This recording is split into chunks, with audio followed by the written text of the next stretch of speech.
अस्सलाम वालेकुम नाज़रीन, उम्मीद है आप सब खैरियत से होंगे। आज की इस वीडियो में मैं बात करूंगा जड़ांवाला के होने वाले कल के दिलखराश वाक़े पर कि जिसमें चर्च इबादत गाह को, किसी की इबादत गाह को जला दिया जाता है। और उसके बाद ये जो वाक़या है इसके पीछे रियासत तो अपना काम कर रही है, वहाँ के इदारे अपना काम कर रहे हैं, लेकिन मैं यहाँ पे सवाल पूछना चाहूँगा वहाँ के मुसलमानों से कि जिन्होंने ये सब काम किया है कि जबकि आप एक इस्लामी रियासत में रह रहे हैं, किसी भी रियासत में रह रहे हैं, आपको वहाँ के रूल्स फॉलो करना होते हैं कि जो वो रियासत करेगी वो ज़िम्मेदारी है।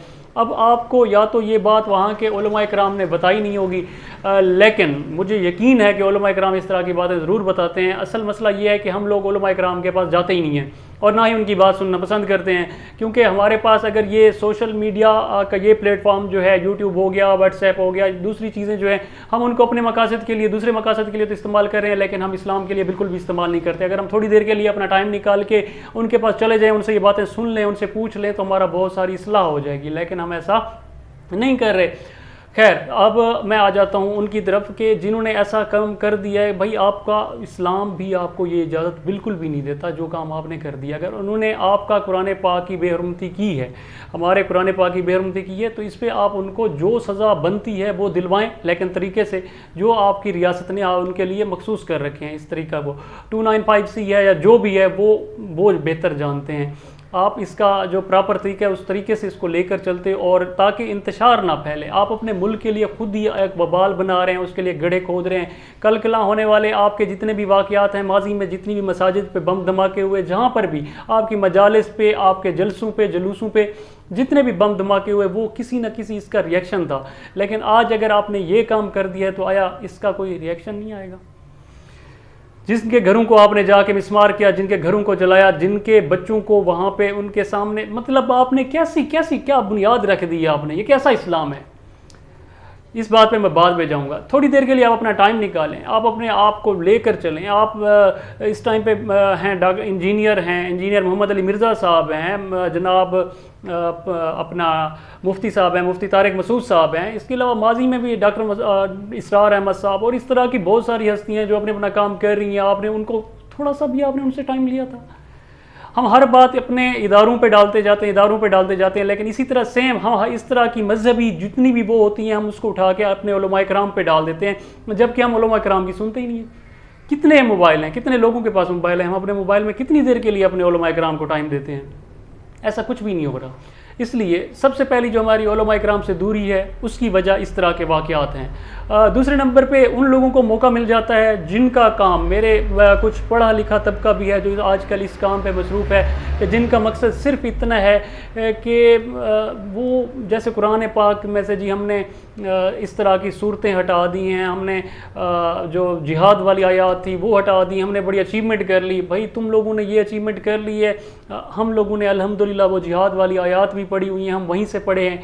आज हम अल्हम्दुलिल्लाह क्या हम जिहाद कर रहे हैं? हम जाके इस तरह के वाक़यात कर रहे हैं? ओ भाई नहीं, ऐसा नहीं होता। आप लोगों का बस चले तो आप तो कुरान में से भी इन आयात को ख़त्म करना चाहो।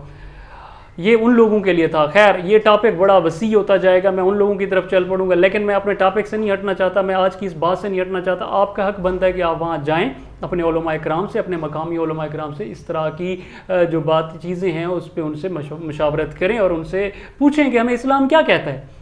दूसरा, एक हमने सारी जिम्मेदारी सिर्फ मौलवियों पे डाल दी है। मौलवियों की सारी उलमाए कराम की इतनी जिम्मेदारी नहीं होती। आप खुद उनके पास जाएं, उनसे पूछें, तब तो है।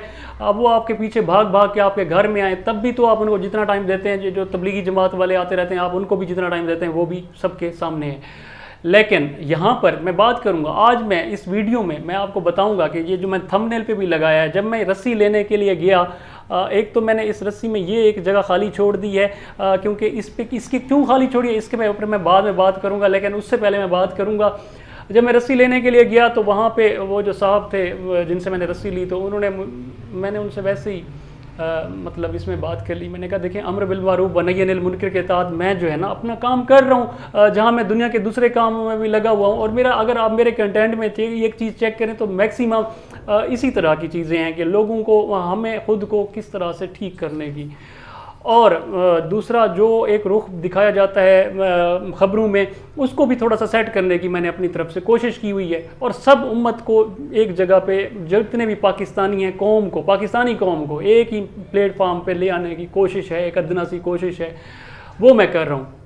لیکن جب میں نے ان سے یہ بات کی کہ امر بالمعروف و نہی عن المنکر کے تحت، جی ایک قرآن پاک کی ایک آیت ہے لا تعتصموا بحبل اللہ جمیعا لا تفرقوا، تو اس نے چھٹتے ہی مجھ سے کہا کہ اچھا، تو پھر میں نے کہا اللہ کی رسی کو مضبوطی سے تھام لو اور تفرقہ میں نہ پڑو۔ تو اس نے مجھے کہا کہ یہ تم جو رسی لے کر جا رہے ہو اس کا کیا مطلب ہے، یہ اللہ کی رسی ہے۔ میں نے کہا نہیں یار، آپ کو اب میں کیا بتاؤں بھائی، دیکھو جب آپ کسی کی ایک بات کو مکمل سنو گے نہیں تو اپنی طرف سے تو آپ فتاویٰ جات جو ہے وہ آپ دو گے۔ یہ چیزیں جو ہے ہماری علماء کرام سے دوریاں ہیں اور کچھ نہیں ہے۔ اگر میں نے پہلے بھی عرض کی تھی کہ انجینئر محمد علی مرزا صاحب اپنا کام کر رہے ہیں، انجینئر محمد علی مرزا صاحب اپنا کام کر رہے ہیں، مفتی طارق مسعود صاحب اپنا کام کر رہے ہیں، اس طرح ہر اسکول آف تھاٹ کے تمام لوگ اپنا اپنا کام کر رہے ہیں، اور آپ کو چاہیے کہ آپ ان کو سنیں، ان سے اپنی قربت بڑھائیں۔ اور اس کے ساتھ ہی جناب علامات میڈیا پہ ہیں، پروفیسر احمد رفیق اختر صاحب، وہ بہت پیارا بیان کرتے ہیں لوگوں کی تصحیح کے حوالے سے، اور آپ کو ان لوگوں کے پاس جانے کی ضرورت ہے، ان لوگوں کو سننے کی ضرورت ہے۔ آپ ان لوگوں کو سنیں، ان کے پاس اپنا ٹائم نکالیں اور ان کے پاس جائیں، تاکہ اس طرح کے واقعات جو ہے وہ دوبارہ نہ ہوں اور ہمارا پاکستان ترقی کی راہ پر گامزن ہو۔ بہت شکریہ۔